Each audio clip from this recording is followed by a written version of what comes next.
Hello everyone, this is Dr. Bilal speaking. So welcome to the first training under Team Dr. Bilal Fit. So we have started training classes for you people so that നിങ്ങളുടെ knowledge level കൂടും. And ഇതിനു മുമ്പ് ഞാൻ ഇങ്ങനത്തെ long form content എവിടെ ഇടണോ എന്നൊരു doubt ഉണ്ടായിരുന്നു. യൂട്യൂബിൽ ഇടണോ, ഇൻസ്റ്റഗ്രാമിൽ ഇടണോ? ചിലവർ പറയും യൂട്യൂബിൽ മാത്രം ഇട്ടാൽ മതി, ഇൻസ്റ്റഗ്രാമിൽ ഷോർട്ട് ഫോം ഇട്ടിട്ട് ബ്രിങ് പീപ്പിൾ ടു യൂട്യൂബ്. ചിലവർ പറയും യൂട്യൂബും ഇൻസ്റ്റാഗ്രാമും സെപ്പറേറ്റ് ആയിരിക്കണം. ഇത് പറഞ്ഞ് കഴിഞ്ഞ ഒരു 6-8 മാസം I did not even do a single training for you people. So I don't know how this is going to go. യൂട്യൂബിലും ഇൻസ്റ്റാഗ്രാമിലും രണ്ടിലും ഇത് ഇടുന്നുണ്ടാവും. ട്രെയിനിങ് എഴുതിയിരിക്കുന്ന ഇംഗ്ലീഷിലാണ്. I will be explaining it in Malayalam. So let's go to the first class where I will share you. So this is നിങ്ങൾക്ക് clear ആണെന്ന് വിചാരിക്കുന്നു. സോ ട്രെയിനിങ് നമ്പർ 1, ഇന്നത്തെ topic, you should not go to the gym if you have diabetes. Diabetes ഉണ്ടെങ്കിൽ ഡോക്ടറിൻ്റെ അടുത്ത് പോകുമ്പോൾ പല കാര്യങ്ങളും നമ്മൾ കേൾക്കാറുണ്ട് അല്ലേ. സോ ഇതിനെ പറ്റി ഒരു ഷോർട്ട് ട്രെയിനിങ് ആണ്, so that you understand what is the basics. So disclaimer, ഒരു നല്ല ഇന്റർനെറ്റ് കണക്ഷൻ വേണം so that you can understand everything in this training. Watch it in one go. Missing ആണ്. One go for understanding it better. Break ചെയ്ത് കാണുന്നതിൻ്റെ ആട്ടിയല്ല, one ഷോട്ടിൽ കാണാൻ ശ്രമിക്കുക.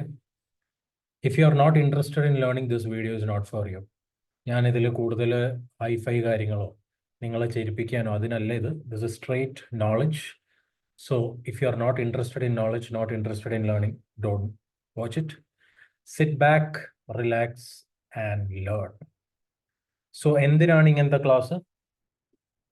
So first is because of the, I will not say as such bullshit content. ഒരു മിനിറ്റിൽ എല്ലാം കാര്യങ്ങളും പഠിപ്പിച്ചു തരാൻ പറ്റത്തില്ല. Second thing is, doctor Bilal health school ചെയ്തവർക്ക് അറിയാം ഞാൻ എത്ര ഡീപ്പാണ് ഒരു സബ്ജക്റ്റിൽ പോകുന്നത് and how I teach them. So അവിടുന്ന് ഇവിടുന്നും ഗൂഗിളിൽ നിന്നും കിട്ടി ചെറിയ കോണ്ടന്റ് ഉണ്ടാക്കി, കുറേ കോണ്ടന്റ് ഉണ്ട്. പക്ഷെ അവരുടെ കോച്ചിങ് എടുക്കുമ്പോൾ നമുക്ക് മനസ്സിലാവും ആക്ച്വലി വാട്ട് ദേ നോ. ഇപ്പം നിങ്ങൾ എൻ്റെ കോച്ചിങ് എടുക്കുമ്പോഴേ നിങ്ങൾക്ക് മനസ്സിലാകത്തുള്ളൂ എനിക്ക് എത്ര വിവരമുണ്ട്. ആ വിവരം വെച്ച് ഞാൻ എങ്ങനെ ക്ലയൻറ്റ് ചേഞ്ചസ് ക്രിയേറ്റ് ചെയ്യുന്നു. സോ കോണ്ടന്റിന്റെ നിലവാരം കുറഞ്ഞുകൊണ്ടിരിക്കുകയാണ്. And this sort of content is not there for you people. So basically ഇങ്ങനത്തെ ഒരു classes for 3 things: learn it, apply it and improve your health. Straight forward.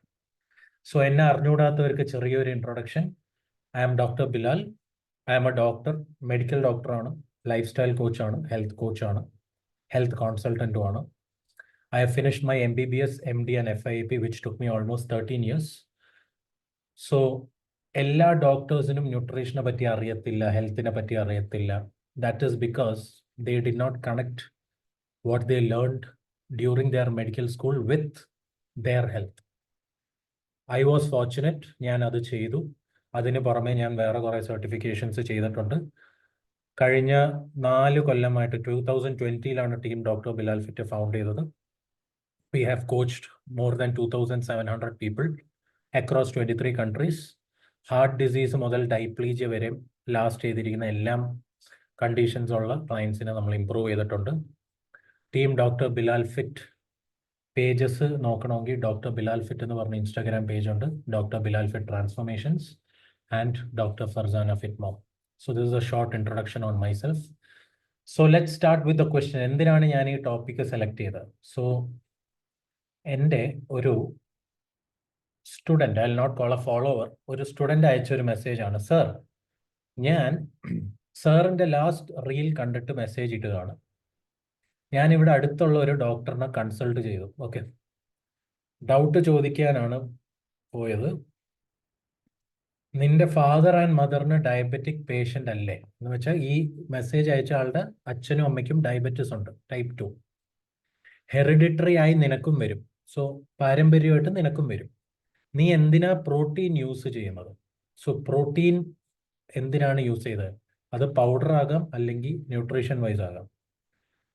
ജിമ്മിൽ പോകുന്ന, ഷുഗർ കട്ട് ചെയ്യുന്ന എന്നൊക്കെയോ ഇതിൽ വല്ലതും വാസമുണ്ട്. സോ ജിമ്മിൽ പോകണോ, ഷുഗർ കട്ട് ചെയ്യണോ, ഇതിനെ പറ്റിയൊരു ധാരണയില്ല. ഫോളോ അപ്പ് ക്വസ്റ്റ്യൻ എന്താണ്? ജിമ്മിൽ പോയാൽ നിന്റെ ഹാർട്ട് ഹാർട്ടിന്റെ കട്ടി കൂടും. എന്ന് വെച്ചാൽ ഹാർട്ടിന്റെ കട്ടി കൂടും ജിമ്മിൽ പോയാൽ. രക്തക്കുഴലിന്റെ വലിപ്പം കൂടും, കിഡ്നി ഓവർലോഡ് ആവും. സോ വിച്ച് മീൻസ് ഈ ഡോക്ടർ പുള്ളിയുടെ അടുത്ത് പറഞ്ഞ് പാരമ്പര്യമായിട്ട് നിനക്ക് ഡയബറ്റീസ് ഉണ്ട്, ജിമ്മിൽ പോയാൽ അനാവശ്യമായിട്ടുള്ള കാര്യങ്ങൾ ചെയ്താൽ നിങ്ങളുടെ ഹാർട്ടിനെ എഫക്റ്റ് ചെയ്യും, ഹാർട്ടിന്റെ കട്ടി കൂടും, കുഴലിന്റെ കട്ടി കൂടും, കിഡ്നി ഓവർലോഡ് ആവും. സോ നിങ്ങളിവിടെ മനസ്സിലാക്കേണ്ടത്, ഫസ്റ്റ് തിങ്, ഡോക്ടേഴ്സ് പഠിക്കുന്നത് അവരുടെ ഫീൽഡിൽ അവരുടെ സർവീസ് തരാൻ വേണ്ടിയാണ്. സോ ഒരു ഫിസിഷ്യൻ്റെ അടുത്ത് പോയാൽ, ഒരു കിഡ്നി സ്പെഷ്യലിസ്റ്റിൻ്റെ അടുത്ത് പോയാൽ അവരുടെ അടുത്ത് റെസിസ്റ്റൻസ് ട്രെയിനിങ്ങും ലൈഫ് സ്റ്റൈലിനെ പറ്റി ചോദിക്കരുത്. It is same like you are asking ഇലക്ട്രീഷ്യൻ്റെ ഡൗട്ട് പ്ലംബറിൻ്റെ അടുത്ത് ചോദിക്കുന്ന പോലെയാണ്. ഇപ്പൊ നിങ്ങൾ ഈ ക്ലാസ് കേട്ടോണ്ടിരിക്കുകയല്ലേ, നിങ്ങൾക്ക് ഇപ്പൊ പെട്ടെന്നൊരു ഹാർട്ടിനൊരു പെയിൻ വന്നാൽ ഗൈനക്കോളജിസ്റ്റിൻ്റെ അടുത്ത് പോയിട്ട് കാര്യമുണ്ടോ? ഇല്ല. എൻ്റെ അടുത്ത് വന്നിട്ട് കാര്യമുണ്ടോ? ഇല്ല. നിങ്ങളുടെ സ്കൂൾ ടീച്ചറിൻ്റെ അടുത്ത് പോയിട്ട് കാര്യമുണ്ടോ? ഇല്ല. അതിന് കാർഡിയോളജിസ്റ്റിൻ്റെ അടുത്ത് പോകാം. സോ കാർഡിയോളജിസ്റ്റ് ഹാർട്ടിനെ പറ്റി നിങ്ങളുടെ കാര്യങ്ങൾ ഇമ്പ്രൂവ് ചെയ്യുമ്പോൾ ലൈഫ് സ്റ്റൈൽ എങ്ങനെ ഇമ്പ്രൂവ് ചെയ്യണം അത് കാർഡിയോളജിസ്റ്റ് അല്ല തീരുമാനിക്കുന്നത്. സോ പോപ്പുലേഷന്റെ മിസ്റ്റേക്കാണ് ഒരു ഡോക്ടർ എക്സ്പീരിയൻസ്ഡ് അല്ലാത്ത ഫീൽഡിൽ അഡ്വൈസ് ചോദിക്കുന്നത്. That is the problem of this person. So ചോദിക്കേണ്ടത് ഫിസിഷ്യന്റെ അടുത്ത് അല്ലായിരുന്നു. ഇനി ബാക്കി 50% പ്രോബ്ലം ബാക്കി ആരുടെയാണ്? ആ ഡോക്ടറിൻ്റെയാണ്. തനിക്ക് അറിഞ്ഞുകൂടാത്ത കാര്യങ്ങളെ പറ്റി അറിഞ്ഞുകൂടാന്ന് തന്നെ പറയാം. സോ ഇപ്പോൾ ഹാർട്ടിൻ്റെ ഒരു കുഴലിന് ബ്ലോക്ക് ആണ്, അല്ലെങ്കിൽ ഡോക്ടറെ എനിക്ക് ഹാർട്ട് ബ്ലോക്ക് 2 ആണ്, അല്ലെങ്കിൽ WPW സിൻഡ്രോം ആണെന്ന് പറഞ്ഞാൽ എൻ്റെ അടുത്ത് വന്നാൽ ഞാൻ പറയാം എനിക്കറിയില്ല, അതിന് ഹാർട്ടിൻ്റെ ഡോക്ടറിൻ്റെ അടുത്ത് തന്നെ പോകാം. സോ ചോദിക്കേണ്ട ആളുടെ അടുത്ത് കൃത്യമായിട്ട് ചോദിക്കുക, അറിഞ്ഞുകൂടാത്ത വിഷയത്തിനെ പറ്റി ഉത്തരം കൊടുക്കാതിരിക്കുക. അല്ലാതെ ഡോക്ടേഴ്സിന് ന്യൂട്രീഷനെ പറ്റി അറിയില്ല, വർക്കൗട്ടിനെ പറ്റി അറിയില്ല, ഒബ്വിയസ്ലി അറിയില്ല, ബിക്കോസ് അവർ അതല്ല പ്രാക്ടീസ് ചെയ്യുന്നത്, അവർ അവരുടെ ഫീൽഡല്ലേ പ്രാക്ടീസ് ചെയ്യുന്നത്. സോ ഇതാണ് ക്വസ്റ്റ്യൻ. സോ ഒരു ചെറിയ എക്സ്പ്ലനേഷൻ ഓൺ ദിസ്. സോ ആദ്യം നമുക്ക് പാരമ്പര്യത്തിനെ പറ്റി അറിയണം. സോ ജെനറ്റിക്സ് വഴി ടൈപ്പ് 2 ഡയബറ്റീസ് കിട്ടാനുള്ള ചാൻസ് എന്താണ്? So genetic risk is if one parent has type 2 diabetes, ഒരു പാരന്റിനാണ് ടൈപ്പ് 2 ഡയബറ്റീസ് ഉണ്ടെങ്കിൽ കുട്ടിയുടെ റിസ്ക് 30 to 40% ആണ്. സോ നിങ്ങളുടെ ഇന്നും എനിക്ക് കൺസൾട്ടേഷൻ വന്നിട്ടുണ്ട് ഇങ്ങനെ. സോ നിങ്ങളുടെ കുടുംബത്തിൽ ഒരാൾക്ക്, ഒരു പാരന്റിന് ഡയബറ്റീസ് ഉണ്ടെങ്കിൽ കുട്ടിയുടെ റിസ്ക് 40% വരെയാണ്. 2 പാരൻസിനും ഉണ്ടെങ്കിൽ ആ റിസ്ക് കൂടും. മിനിമം 60 or 70 എടുക്കാം, മാക്സിമം 80%. ഓക്കെ, ഇനി ഈ പെർസെൻറ്റേജ് ഇനിയും കൂടും നിങ്ങളുടെ ജീവിത രീതി അനുസരിച്ച്. നിങ്ങളുടെ ന്യൂട്രീഷൻ എങ്ങനെയാണ്, നിങ്ങളുടെ ഫിസിക്കൽ ആക്ടിവിറ്റി എങ്ങനെയാണ്, നിങ്ങൾക്ക് മൂവ്മെന്റ് ഉണ്ടോ, റെസിസ്റ്റൻസ് ട്രെയിനിങ് ചെയ്യുന്നുണ്ടോ, നിങ്ങളുടെ ബോഡി വെയിറ്റ് എന്താണ്. ചിലവർ വെൽനെസ് എന്നും പറഞ്ഞ് ബോഡി വെയിറ്റ് നോക്കത്തില്ല. ബോഡി വെയിറ്റ് കൂടുതലാണെങ്കിൽ ചാൻസസ് ഓഫ് ഗെറ്റിംഗ്, അല്ലെങ്കിൽ നിങ്ങൾ ഓവർ വെയിറ്റ് ഒബീസ് ആണെങ്കിൽ ടൈപ്പ് 2 ഡയബറ്റീസ് കിട്ടാനുള്ള ചാൻസ് കൂടുതലാണ്. സ്ട്രെസ്, നിങ്ങളുടെ വെയിറ്റ് നോർമലാണ്, ജിമ്മിൽ പോകുന്നുണ്ട്, സ്ട്രെസ് ഉണ്ടെങ്കിൽ അത് വർക്ക് ആകാം, ഫൈനാൻസ് ആകാം, റിലേഷൻഷിപ്പ് ആകാം, സ്ട്രെസ് വരുന്നത്, അതും നിങ്ങളുടെ റിസ്ക് ഫോർ ടൈപ്പ് 2 ഡയബറ്റീസ് കൂട്ടും. Screening and reversal of existing pathology. ഒരു 30 വയസ്സ് കഴിഞ്ഞാൽ എല്ലാം 2-5 വർഷം കൂടുമ്പോൾ നിങ്ങളുടെ ഹെൽത്ത് സ്ക്രീൻ ചെയ്യുന്നുണ്ടോ? അതിൽ ബേസിക് ബ്ലഡ് ടെസ്റ്റ് ആകാം, നിങ്ങളുടെ ഓരോ ഓർഗൻ്റെ ഫങ്ഷൻസ് നോക്കുന്നതാകാം, ബേസിക് അബ്ഡോമിനൽ സ്കാൻ ആകാം, ഹാർട്ടിൻ്റെ ECG ആകാം, എക്സ്റേ ആകാം, ചെസ്റ്റിൻ്റെ. ഇങ്ങനെ സ്ക്രീൻ ചെയ്തിട്ട് എന്തെങ്കിലും പ്രശ്നം കാണുന്നുണ്ടെങ്കിൽ, ഫോർ എക്സാമ്പിൾ വയറിൻ്റെ സ്കാൻ ചെയ്തപ്പോൾ ചെറിയൊരു ഫാറ്റി ലിവർ കണ്ടു, അതിനെന്തെങ്കിലും സ്റ്റെപ്പ് എടുത്തോ? അല്ലെങ്കിൽ നിങ്ങൾ 40 years കഴിഞ്ഞ് നിങ്ങളൊരു വുമൺ ആണെങ്കിൽ നിങ്ങൾ നിങ്ങളുടെ മാമോഗ്രഫി അല്ലെങ്കിൽ നിങ്ങളുടെ പെർ വജൈനൽ എക്സാമിനേഷൻ ചെയ്തപ്പോൾ എന്തെങ്കിലും കാണുന്നുണ്ട്, അത് റെക്ടിഫൈ ചെയ്തോ? സോ സ്ക്രീനിങ് ചെയ്ത് അതിലെന്തെങ്കിലും ചെറുതായിട്ട് കണ്ടുപിടിച്ച് അതിനെന്തെങ്കിലും ചെയ്യുന്നുണ്ടോ? So this also depends on your chance for or risk for getting diabetes. So പാരൻസിന് ഒരാൾക്കുണ്ടെങ്കിൽ ഇത്ര പെർസെൻറ്റേജ്, 2 പേർക്കുണ്ടെങ്കിൽ ഇത്ര പെർസെൻറ്റേജ്. നിങ്ങളുടെ ജീവിത രീതി, ഈ പറഞ്ഞ കാര്യങ്ങളൊക്കെ അടിസ്ഥാനം വെച്ചിട്ട് നിങ്ങളുടെ ചാൻസ് ഫോർ ഗെറ്റിംഗ് ഡയബറ്റീസ് കൂടും. ഇനി ഹാർട്ട് ഹിസ്റ്ററി അല്ലെങ്കിൽ ഒബിസിറ്റി ഹിസ്റ്ററി എന്താണ്? നിങ്ങളുടെ പാരൻസിന് ഹാർട്ട് ഡിസീസ് ഉണ്ടെങ്കിൽ, ചിലവരായിട്ട് സംസാരിക്കുമ്പോൾ അവരുടെ ഫാദറിൻ്റെ സൈഡിലായിരിക്കും ഹാർട്ട് ഡിസീസ് കുറേ പേർക്കുണ്ടാവും, മദറിൻ്റെ സൈഡിലായിരിക്കും ഹാർട്ട് ഡിസീസ് കൂടുതലുള്ള, അല്ലെങ്കിൽ കസിൻസിൻ്റെ ഉണ്ടാവും heart disease. So cardiovascular disease heart ഡിസീസും സ്ട്രോക്കും 50% വരെ ചാൻസ് ഉണ്ട് if one parent is diagnose before the age of 60. So 60 വയസ്സ് മുമ്പ് ഏതെങ്കിലും ഒരു പാരന്റിന് അല്ലെങ്കിൽ പാരന്റ്സിന്റെ സൈഡിൽ ഒരാൾക്ക് ഹാർട്ട് ഡിസീസോ സ്ട്രോക്ക് എന്ന് പറഞ്ഞാൽ ബ്രെയിനിലോട്ടുള്ള രക്തക്കുഴലിന് ബ്ലോക്ക് വരുമ്പോൾ ഒരു ഭാഗം തളർന്നു പോകുന്നതാണ്, കൈ അല്ലെങ്കിൽ കാലാകാം. നിങ്ങൾക്കത് കിട്ടാനുള്ള ചാൻസ് 50%. ഓക്കെ. ഇനി ഇതിന് പുറമെ ഇത് ബേസ് ചെയ്ത് നിങ്ങൾക്ക് ഹാർട്ട് ഡിസീസ് അല്ലെങ്കിൽ സ്ട്രോക്ക് കിട്ടാനുള്ള ബാക്കി കാര്യങ്ങൾ ലൈഫ് സ്റ്റൈലിൽ നോക്കേണ്ടത്, ഒന്ന് സ്മോക്കിംഗ് ഉണ്ടോ ഇല്ലയോ. ചിലവർ വേപ്പിംഗ് ചെയ്യും ഹെൽത്തിയാന്നും പറഞ്ഞ്, ചിലവർ മറ്റേ ഹുക്ക ചെയ്യും. എവറിത്തിങ് ഇസ് സെയിം, അത് നോക്കണം. ന്യൂട്രീഷൻ എങ്ങനെയാണ്, ന്യൂട്രീഷനും ഹാർട്ട് ഡിസീസസും തമ്മിലൊരു ലിങ്ക് ഉണ്ട്. എഗെയിൻ നിങ്ങളുടെ ഫിസിക്കൽ ആക്ടിവിറ്റി എന്താണ്, സ്ട്രെസ് ഉണ്ട്. ഇനി ലാസ്റ്റ് നിങ്ങളുടെ ഒബിസിറ്റി, പാരൻസ് ഒബീസ് ആണെങ്കിൽ, അമിതവണ്ണം ഉണ്ടെങ്കിൽ, children of obese parents have 50 to 85% higher risk of becoming obese themselves. Team doctor Bilal ഫിറ്റിൽ ഇപ്പോൾ 13 വയസ്സുള്ള 2-3 കുട്ടികളുണ്ട്. അതിൽ അവർ സ്റ്റാർട്ട് ചെയ്യുന്ന വെയിറ്റ് 10-13 വയസ്സിൻ്റെ ഇടയിൽ തന്നെ അവർ 120, 100, 130 കിലോസ് ആകുന്നുണ്ട്. അവരുടെ ഹിസ്റ്ററി എടുക്കുമ്പോൾ, കാര്യങ്ങൾ ചോദിക്കുമ്പോൾ അവരെ പാരൻസും അമിതവണ്ണമാണ്, ഗ്രാൻഡ് പാരൻസും അമിതവണ്ണമാണ്. സോ കുട്ടികൾക്ക് ചെറുപ്പം തൊട്ട് കാണുന്നത് എന്താണോ അവരുടെ ഹാബിറ്റ്സും അതായിരിക്കും. ജനറ്റിക് പാരമ്പര്യം വൈസ് 50 to 85% റിസ്ക്കും ഉണ്ട്. ഇനി ന്യൂട്രീഷൻ ആൻഡ് ഇനി ഒബിസിറ്റി വരാൻ പാരമ്പര്യം മാത്രമല്ല, അതിന് പുറമെ ന്യൂട്രീഷൻ. ഒബ്വിയസ്ലി ഇപ്പം എല്ലാവർക്കും നാട്ടിലാണെങ്കിൽ സ്വിഗ്ഗി, സൊമാറ്റോ, ഇവിടെ ദുബായിലാണെങ്കിൽ തലബാത്തും നൂണും ഇതുവഴി വേഗം ഫുഡ് കഴിക്കുക, അല്ലെ. ഫുഡ് ഇൻ്റലിജൻസ് അല്ലെങ്കിൽ ഫുഡ് അഡിക്ഷൻ. ഫിസിക്കൽ ആക്ടിവിറ്റിയുടെ ലെവൽ എന്താണ്, ബിഹേവിയറൽ ഫാക്ടേഴ്സ് എന്താണ്, നിങ്ങൾക്ക് ആങ്കർ ഇഷ്യൂസ് ഉണ്ടോ, ഇമോഷണൽ ഈറ്റിംഗ് ഉണ്ടോ, ഉണ്ടെങ്കിൽ നിങ്ങൾക്ക് ചാൻസസ് ഓഫ് ഒബിസിറ്റി കൂടുതലാണ്. കാരണം നിങ്ങൾക്ക് ആ സ്ട്രെസ് മാനേജ് ചെയ്യാൻ അറിയില്ല, ആങ്കർ മാനേജ് ചെയ്യാൻ അറിയില്ല. ടൈപ്പ് എ പേഴ്സണാലിറ്റി എന്ന് വെച്ചാൽ ജോലിയിൽ കൂടുതൽ സ്ട്രെസ് എടുക്കും, എല്ലാത്തിനും സ്ട്രെസ് കൂടുതൽ എടുക്കുന്ന ഒരു ടൈപ്പ് പേഴ്സണാലിറ്റി ആണോ, നിങ്ങളുടെ ലൈഫ് സ്റ്റൈൽ എന്താണ്. സോ ഇതാണ് lifestyle causes of getting obesity other than പാരൻസിനുള്ളത്.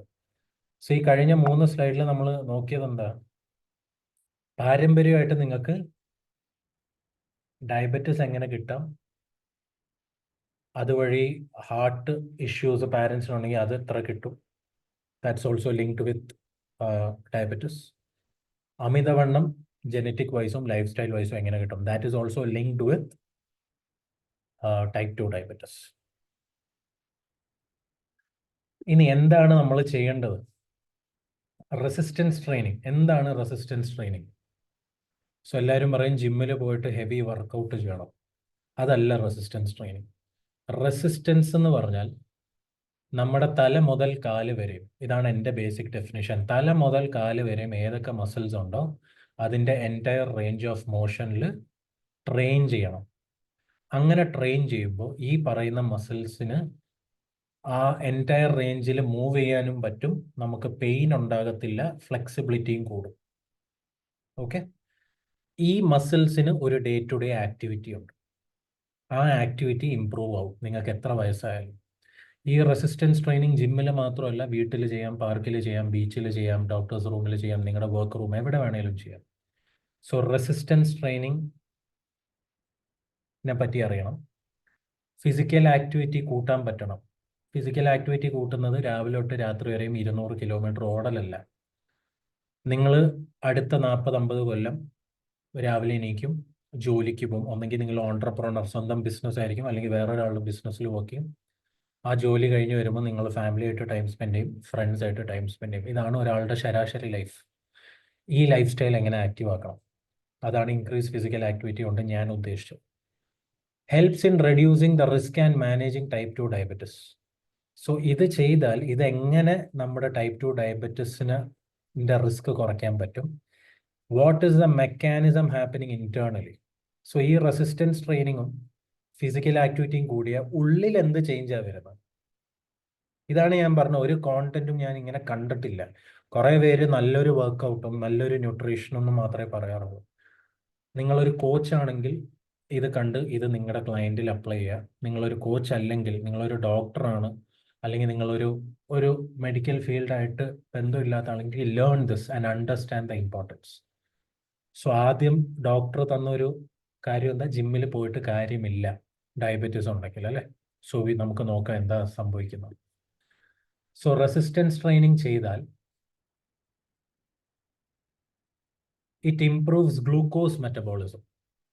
സോ നമ്മൾ മൊബൈൽ എടുക്കാം. മൊബൈൽ ഉദാഹരണമായിട്ട് എടുക്കാം. സോ മൊബൈൽ ഫോൺ നമ്മൾ രാത്രി ചാർജ് ചെയ്യും, രാവിലെ എണീക്കുമ്പോൾ അത് 100% നമ്മൾ രാവിലെ തൊട്ട് ഒരു ഉച്ച അല്ലെങ്കിൽ വൈകിട്ട് വരെ യൂസ് ചെയ്യുമ്പോൾ ഇതൊരു 40% ആവും. നമ്മൾ രണ്ടാമത് അതിൻ്റെ ചാർജ് കുത്തണം. ചാർജ് കുത്തുമ്പോൾ ഇത് തിരിച്ച് 100% ആവും. നിങ്ങളുടെ ചാർജ് എങ്ങനെയാണ് കൂടുന്നത്?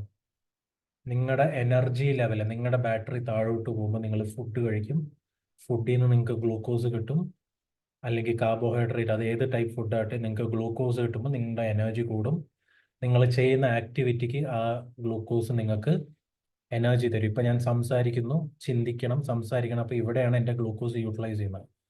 നിങ്ങൾ ചിലപ്പോൾ ഇപ്പോൾ ട്രെഡ്മില്ലിൽ നടന്നുകൊണ്ടിരിക്കും ഇത് കാണുന്നത്. അപ്പോൾ ട്രെഡ്മില്ലിൽ നടക്കുമ്പോൾ ഏതൊക്കെ മസിൽസ് യൂസ് ചെയ്യുന്നുണ്ടോ അതിനായിരിക്കും ആ ഗ്ലൂക്കോസ് യൂട്ടിലൈസ് ചെയ്യുന്നത്. സോ ഈ ഗ്ലൂക്കോസിന്റെ മെറ്റബോളിസം റെസിസ്റ്റൻസ് ട്രെയിനിങ് ഇംപ്രൂവ് ചെയ്യും. എങ്ങനെ? റെസിസ്റ്റൻസ് ട്രെയിനിങ് ചെയ്യുമ്പോൾ muscle contractions stimulate glucose uptake. So നിങ്ങൾ മസിൽ കോൺട്രാക്ട് ചെയ്യുമ്പോൾ അത് ഗ്ലൂക്കോസിന്റെ അപ്ടേക്കിനെ ഹെൽപ്പ് ചെയ്യും മസിൽ സെൽസിലോട്ട്. ഇത് ഇൻസുലിൻ വഴിയാണ് ചെയ്യുന്നത്, അല്ലാതെയും ചെയ്യും. സോ നിങ്ങളുടെ ശരീരത്ത് ഗ്ലൂക്കോസ് ഭക്ഷണത്തിൽ നിന്ന് കയറും, അത് ബ്ലഡ് സ്ട്രീമിലെത്തും, ബ്ലഡിലെത്തും. ഇത് മസിൽ സെൽസിന്റെ അകത്തോട്ട് കയറാൻ ഹെൽപ്പ് ചെയ്യും. ആര്? റെസിസ്റ്റൻസ് ട്രെയിനിങ് ഹെൽപ്പ് ചെയ്യും through AMPK pathway, activated protein kinase pathway. Detail കൂടുതൽ ഞാൻ പോകുന്നില്ല. നിങ്ങളുടെ മസിൽ സെൽസിൽ ഗ്ലൂക്കോസ് അപ്ടേക്ക് കൂടും. ഓക്കെ. രണ്ടാമത്തത് immediate reduction in blood glucose level during and after exercise. So ഇങ്ങനെ ഗ്ലൂക്കോസ് അപ്ടേക്ക് കൂടുന്നതുകൊണ്ട് എക്സസൈസിന്റെ സമയത്തും എക്സസൈസ് കഴിയുമ്പോൾ നിങ്ങളുടെ ബ്ലഡ് ഗ്ലൂക്കോസ് ലെവലിൽ ഒരു കുറവ് കാണും. സോ ഇതാണ് one of the way how glucose metabolism improve ചെയ്യുന്നു. സോ ഇതിനു മുമ്പ് ഒരു കാര്യം കൂടെയും പറയണം. നേരത്തെ ഞാൻ പറഞ്ഞു എനർജി കിട്ടുന്ന ഭക്ഷണത്തിൽ നിന്നുള്ള ഗ്ലൂക്കോസാണ്. ഈ ഗ്ലൂക്കോസ് നിങ്ങളുടെ ഈ ജീവിത രീതിയും അമിതവണ്ണവും സ്ട്രെസ്സും കാര്യങ്ങളും കാരണം ഇതൊരു പരിധി വിട്ട് കൂടുമ്പോൾ നിങ്ങളുടെ ഇൻസുലിൻ അത് താത്താൻ ഇൻസുലിൻ അതിൻ്റെ ജോലി ചെയ്യത്തില്ല. ആ ഒരു ഫേസാണ് ഇൻസുലിൻ റെസിസ്റ്റൻസ് എന്ന് പറയുന്നത്. ഈ ഇൻസുലിൻ അതിൻ്റെ ജോലി ചെയ്യാത്തപ്പോൾ ഈ ഗ്ലൂക്കോസ് ഒരു പരിധി വിട്ട് കൂടും, ക്രമേണ pre diabetes, diabetes. So glucose uptake ഇവിടെ മസിൽ സെൽസിലോട്ട് ഗ്ലൂക്കോസ് അപ്ടേക്ക് കൂടുമ്പോൾ ത്രൂ റെസിസ്റ്റൻസ് ട്രെയിനിങ് അത് നമ്മുടെ ടൈപ്പ് 2 ഡയബറ്റിസിന് ആക്ച്വലി നല്ലതാണ്. So this is one of the reason. രണ്ടാമത്തെ reason, exercise increases the muscle capacity to store glycogen, upregulates the activity of enzymes involved in glycogen synthesis. So exercise ചെയ്യുമ്പോൾ മസിൽസിൽ glycogen store ചെയ്യുന്നതിൻ്റെ capacity കൂടും.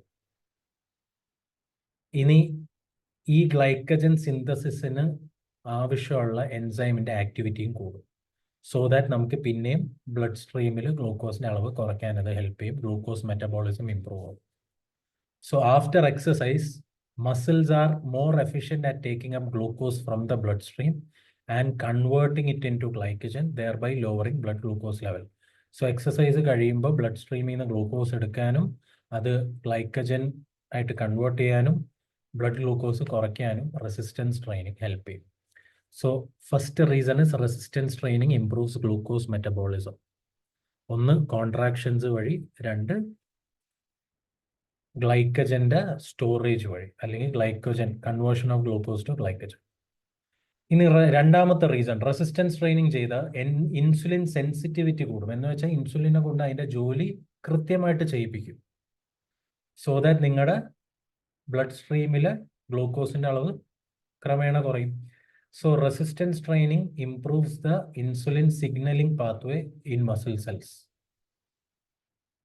This helps in improved glucose entry into the cell. So glucose blood stream എങ്ങനെ muscle സെൽസിലോട്ട് പോകും? ഒരു carrier വേണ്ടേ, ഒരു autorickshaw വേണ്ട, നമുക്ക് ഒരു വണ്ടി വേണ്ടേ? ഈ കാരിയർ പ്രോട്ടീനാണ് ഇൻസുലിൻ. സോ ഈ ഇൻസുലിൻ്റെ ആക്ഷൻ ഇംപ്രൂവ് ആയി.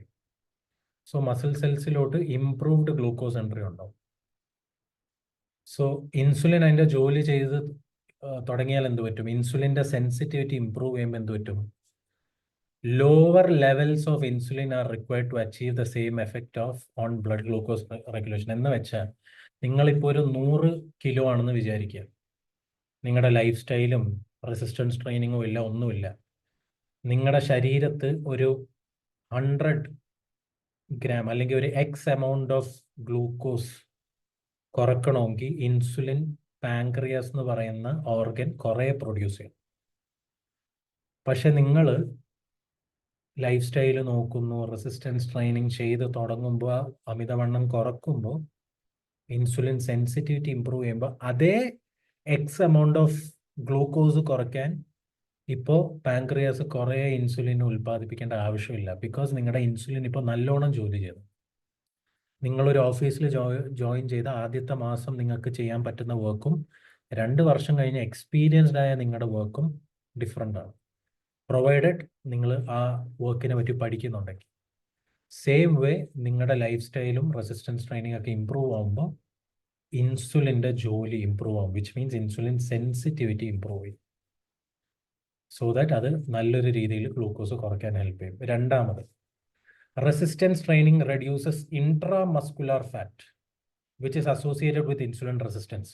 So intramuscular fat tissue, visceral fat എന്നൊക്കെ നമ്മൾ കേട്ടിട്ടുണ്ട്. ഇൻട്രാമസ്കുലാർ ഫാറ്റ് ടിഷ്യൂ, അതും ഇൻസുലിൻ റെസിസ്റ്റൻസ് ആയിട്ടൊരു റിലേഷൻ ഉണ്ട്. എന്ന് വെച്ചാൽ ഇൻസുലിൻ അതിൻ്റെ ജോലി കൃത്യമായിട്ട് ചെയ്യാൻ സഹായിക്കത്തില്ല. സോ ഇത് കുറഞ്ഞു തുടങ്ങുമ്പോൾ ഇൻസുലിൻ സെൻസിറ്റിവിറ്റി ഇമ്പ്രൂവ് ചെയ്യും. സോ ഈ ഫാറ്റ് കുറഞ്ഞാൽ muscle cells will respond better to insulin. So resistance training എത്തുമ്പോൾ ഗ്ലൂക്കോസ് മസിൽസിലോട്ട് എത്തുന്നുണ്ട്, പക്ഷെ ആ മസിൽസും റിയാക്ട് ചെയ്യണ്ടേ? സോ ആ മസിൽസും റെസ്പോണ്ട് ചെയ്യാൻ തുടങ്ങും നല്ലോണം.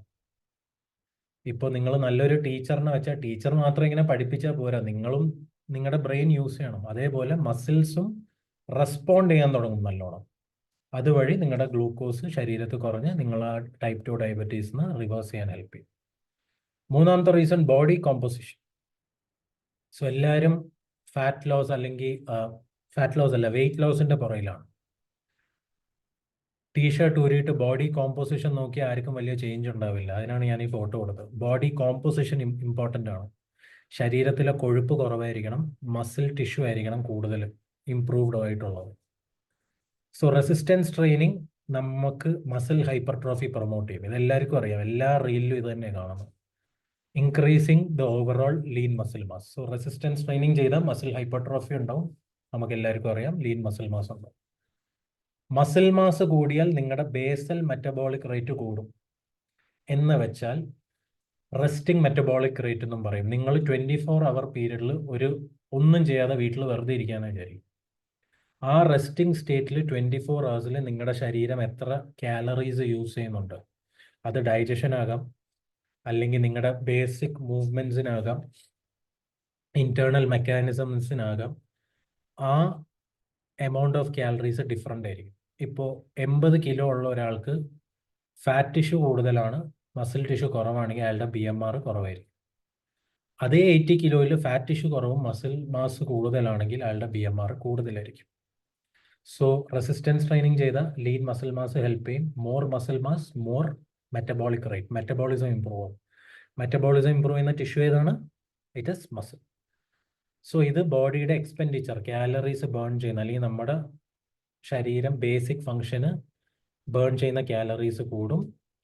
And it enhances glucose utilization. So നമ്മുടെ ശരീരത്തിൻ്റെ മെറ്റബോളിസം കൂടുമ്പോൾ എന്ത് പറ്റും? നമ്മുടെ ശരീരം അത്രയും ഗ്ലൂക്കോസ് യൂട്ടിലൈസ് ചെയ്യും. ഇപ്പോൾ 2000 കാലറി കഴിക്കുന്ന ആൾ തടി വെച്ചുകൊണ്ടിരിക്കുന്നു. ഞാനിപ്പോൾ കറൻ്റ്ലി അല്ലെങ്കിൽ ടീമിലുള്ള ആൾക്കാർ 3000 4000 2500 കാലറീസ് എടുക്കുന്നവർ തടി കൂടുന്നില്ല. വൈ? ബിക്കോസ് അവരെ മെറ്റബോളിസം അതിൻ്റെ കൂടെ അപ്റെഗുലേറ്റ് ചെയ്യുന്നുണ്ട്. ആൻഡ് ഇത് വിമൻസിനാണ്. You won't be a bodybuilder. Muscle mass ആണുങ്ങൾക്ക് കൂട്ടാൻ തന്നെ പാടാണ്. വുമൺ അല്ലെങ്കിൽ ഫീമെയിൽസിന് മസിൽ മാസ് എന്ന് ഉദ്ദേശിക്കുന്ന ലീൻ ടിഷ്യൂ ആണ്, ടോൺഡ് ലുക്ക് കിട്ടാൻ നിങ്ങൾ ബോഡി ബിൽഡർ എന്തായാലും ആകാൻ പോകുന്നില്ല. So body composition is important so that more muscle mass, more metabolism, more better glucose uptake, diabetes reverse. ഇനി ബോഡി കോമ്പോസിഷൻ ഇംപ്രൂവ് ചെയ്യുന്നതിൻ്റെ കൂടെ ഫിസിക്കൽ ആക്ടിവിറ്റി നമ്മുടെ ഓർഗൻസിന് ചുറ്റുമുള്ള വിസറൽ ഫാറ്റ് കുറയ്ക്കാൻ ഹെൽപ്പ് ചെയ്യും, which is strongly associated with insulin resistance and inflammation. So visceral fat കുറയുമ്പോൾ നമ്മുടെ ശരീരത്ത് ഇൻഫ്ലമേഷൻ ഉണ്ടാക്കുന്ന കുറച്ച് ആൾക്കാരുണ്ട്. TNF, IL-6 ഡീറ്റെയിലോട്ട് പോകുന്നില്ല. പിന്നെ ഈ മാർക്കേഴ്സ് എന്ത് ചെയ്യും? ഇൻസുലിന് അതിൻ്റെ റിസപ്റ്ററിൽ അറ്റാച്ച് ചെയ്യാൻ ഹെൽപ്പ് ചെയ്യത്തില്ല. ഇനി ഇൻസുലിൻ എങ്ങനെയെങ്കിലും അറ്റാച്ച് ചെയ്ത പോസ്റ്റ് അറ്റാച്ച്മെന്റ് ആക്ടിവേഷൻ ഉണ്ട്, ടൈറോസിൻ കൈനേസ് പാത്വേ. ആ പാത്വേ നടക്കത്തില്ല. ചുരുക്കി പറഞ്ഞാൽ വിസറൽ ഫാറ്റ് ഉള്ളവർക്ക് അവരുടെ ഇൻസുലിൻ റെസിസ്റ്റൻസിൻ്റെ അളവ് കൂടിക്കൊണ്ടിരിക്കും, ശരീരത്ത് ഇൻഫ്ലമേഷൻ കൂടുതലുള്ളൂ. സോ നമ്മുടെ ഫിസിക്കൽ ആക്ടിവിറ്റി വഴി വിസറൽ ഫാറ്റ് കുറയുമ്പോൾ ഇൻസുലിൻ റെസിസ്റ്റൻസ് കുറയ്ക്കാൻ പറ്റും. ലോ വിസറൽ ഫാറ്റ് എന്ന് പറഞ്ഞാൽ ഇൻസുലിൻ സെൻസിറ്റിവിറ്റി കൂടും, ഇൻസുലിൻ റെസിസ്റ്റൻസ് കുറയും, ഇൻഫ്ലമേഷൻ്റെ അളവ് കുറയും, ടൈപ്പ് 2 ഡയബറ്റീസ് മെയിൻറ്റെയിൻ ചെയ്യാൻ അത് ഹെൽപ്പ് ചെയ്യും. ഇനി ഇൻഫ്ലമേഷൻ്റെ അളവ് അല്ലാതെ കുറയ്ക്കും. എങ്ങനെ? റെസിസ്റ്റൻസ് ട്രെയിനിങ് ചെയ്താൽ ഇൻഫ്ലമേഷൻ ഉണ്ടാക്കുന്ന സൈറ്റോകൈൻസ് എന്ന് പറഞ്ഞ കുറച്ച് ആൾക്കാരുണ്ട്. അത് പ്രോ ഇൻഫ്ലമേറ്ററി സൈറ്റോകൈൻസ് ആകാം, ആൻറ്റി ഇൻഫ്ലമേറ്ററി സൈറ്റോകൈൻസ് ആകാം. ഇത് രണ്ടിൻ്റെയും അളവ് കുറയ്ക്കാൻ ഹെൽപ്പ് ചെയ്യും റെസിസ്റ്റൻസ് ട്രെയിനിങ്. സോ ഇൻഫ്ലമേഷൻ കുറഞ്ഞാൽ ഇൻസുലിൻ സിഗ്നലിംഗ് ഇംപ്രൂവ് ആവും, ടൈപ്പ് 2 ഡയബറ്റീസും അതിൻ്റെ കോംപ്ലിക്കേഷനും കുറയ്ക്കാൻ പറ്റും. ഫിഫ്ത്ത് റീസൺ, റെസിസ്റ്റൻസ് ട്രെയിനിങ് ചെയ്താൽ നമ്മുടെ സെല്ലിൻ്റെ അകത്തുള്ള മൈറ്റോകോൺട്രിയയുടെ ഫംഗ്ഷൻ ഇംപ്രൂവ് ആവും. ഇത് PGC1യുടെ എക്സ്പ്രഷൻ ഇൻക്രീസ് ചെയ്യും. Peroxisome proliferator activated receptor gamma coactivate 1 alpha. ഇത് ഞാനും ഇവിടെ നോക്കിയാ വായിച്ചത്. That's not important. What you should understand is മൈറ്റോകോൺട്രിയയുടെ ഫംഗ്ഷൻ ഇംപ്രൂവ് ആവും. മൈറ്റോകോൺട്രിയയുടെ ഫംഗ്ഷൻ സെല്ലിൽ ഇംപ്രൂവ് ആയ ഗ്ലൂക്കോസും ഫാറ്റി ആസിഡിൻ്റെ ഓക്സിഡേഷൻ ഇംപ്രൂവ് ആവും, നമ്മുടെ മെറ്റബോളിക് ഹെൽത്ത് ഇംപ്രൂവ് ആവും, ടൈപ്പ് 2 ഡയബറ്റീസ് റിവേഴ്സ് ചെയ്യാൻ പറ്റും. സോ ഇനി നിങ്ങൾക്ക് ഡയബറ്റീസ് ഉണ്ടെങ്കിൽ ആരെങ്കിലും വർക്കൗട്ട് ചെയ്യണ്ട എന്ന് പറഞ്ഞാൽ റെസിസ്റ്റൻസ് ട്രെയിനിങ്ങിൻ്റെ ഇമ്പോർട്ടൻസ്, ഒന്ന് ഗ്ലൂക്കോസ് മെറ്റബോളിസം ഇംപ്രൂവ് ചെയ്യും, 2 റീസൺ ഞാൻ പറഞ്ഞു. ഇൻസുലിൻ സെൻസിറ്റിവിറ്റി കൂട്ടും എന്ന് വെച്ചാൽ ഇൻസുലിൻ റെസിസ്റ്റൻസ് കുറയും, 2 റീസൺ ഞാൻ പറഞ്ഞു. ബോഡി കോമ്പോസിഷൻ ഇംപ്രൂവ് ചെയ്യുന്ന വഴി എങ്ങനെ ടൈപ്പ് 2 ഡയബറ്റീസ് കുറയും, 2 റീസൺ ഞാൻ പറഞ്ഞു. ഇൻഫ്ലമേഷൻ കുറയ്ക്കാൻ ഹെൽപ്പ് ചെയ്യും, 4ാമത്തെ റീസൺ. മൈറ്റോകോൺട്രിയയുടെ ഫംഗ്ഷൻ ഇംപ്രൂവ് ചെയ്യും. സോ ഇനി ഇങ്ങനത്തെ ഒരു ക്വസ്റ്റ്യൻ നിങ്ങളുടെ മനസ്സിൽ വന്നാൽ you know what is the answer. So finally coming to resistance training മാത്രം ചെയ്താൽ മതിയോ? So the answer is resistance training is very important for type 2 diabetes. അത് എവിടെ വേണമെങ്കിലും വെച്ച് ലോകത്ത് നിങ്ങൾക്ക് ഈ ട്രെയിനിങ് ചെയ്യാം. റെസിസ്റ്റൻസ് ട്രെയിനിങ് മാത്രം കൊണ്ട് ടൈപ്പ് 2 ഡയബറ്റീസ് റിവേഴ്സ് ചെയ്യാൻ പറ്റത്തില്ല. ന്യൂട്രീഷന് വളരെ ഇമ്പോർട്ടൻറ്റ് റോളുണ്ട്, നിങ്ങളുടെ ആക്ടിവിറ്റിക്ക് വളരെ ഇമ്പോർട്ടൻറ്റ് റോളുണ്ട് in improving your metabolism. Stress അത് ഉറവിടം എവിടെയാണെന്ന് കണ്ടുപിടിച്ച് റിവേഴ്സ് ചെയ്ത് സ്ട്രെസ് മാനേജ്മെൻറ്റ് വളരെ ഇമ്പോർട്ടൻ്റ് ആണ്. നിങ്ങളുടെ ബോഡി വെയിറ്റ് വളരെ ഇമ്പോർട്ടൻ്റ് ആണ്. വെൽനെസ് എന്നും പറഞ്ഞ് 100 കിലോ ഉള്ള ആൾ 100 കിലോ തന്നെ അടുത്ത 10 കൊല്ലം നിൽക്കരുത്, വെയിറ്റും കുറയ്ക്കണം, which is one of the parameters. Weight മാത്രമല്ല ഫോക്കസ് ചെയ്യേണ്ടത്. Screening and reversal of existing health scenario, ഇതിൻ്റെ കൂടെ നിങ്ങൾക്ക് ഹൈ ബ്ലഡ് പ്രഷർ ഉണ്ട്, കൊളസ്ട്രോൾ കൂടുതലാണ്, ഗൗട്ട് ഉണ്ട്, കിഡ്നി ഫങ്ഷൻ, ഇതൊക്കെ റിവേഴ്സ് ചെയ്യാനുള്ള കാര്യങ്ങൾ ചെയ്തു തുടങ്ങണം. സോ റെസിസ്റ്റൻസ് ട്രെയിനിങ് ചെയ്യണമെങ്കിൽ റീസൺസ് ഇതാണ്, പക്ഷെ അതിൻ്റെ കൂടെ ഈ കാര്യങ്ങളും ശ്രദ്ധിക്കണം. So hope I gave you an insightful session. Team doctor Bilal fit ആയിട്ട് കണക്ട് ചെയ്യണമെങ്കിൽ ഇൻസ്റ്റാഗ്രാമിൽ doctor Bilal fit is my page, Dr. Farzana Fitmom my wife's page. She takes care of women who join the team. WhatsApp ആണെങ്കിൽ ഈ നമ്പറിൽ connect ചെയ്യുക, email ആണെങ്കിൽ ഇതിൽ connect ചെയ്യുക. നമ്മുടെ വെബ്സൈറ്റ് drbilalfit.com പോയാൽ ഇതേ ടൈപ്പ് 2 ഡയബറ്റിസ് മെലിറ്റസ് എങ്ങനെ റിവേഴ്സ് ചെയ്തു, പ്രീ ഡയബറ്റിസ് എത്ര പേരുടെ റിവേഴ്സ് ചെയ്തു, ഇൻസുലിൻ റെസിസ്റ്റൻസ് എത്ര പേരുടെ റിവേഴ്സ് ചെയ്തു, ഈ ട്രാൻസ്ഫോർമേഷൻസ് ഈ ഒരു വെബ്സൈറ്റിൽ കാണാം. So thank you for attending the session, training 1 under team Dr. Bilal Fit. നിങ്ങൾക്ക് എന്തെങ്കിലും ഡൗട്ട് ഉണ്ടെങ്കിൽ താഴെ കമൻറ്റ് സെക്ഷനിൽ ചോദിക്കുക. Thank you for your participation. Have a nice day. Bye.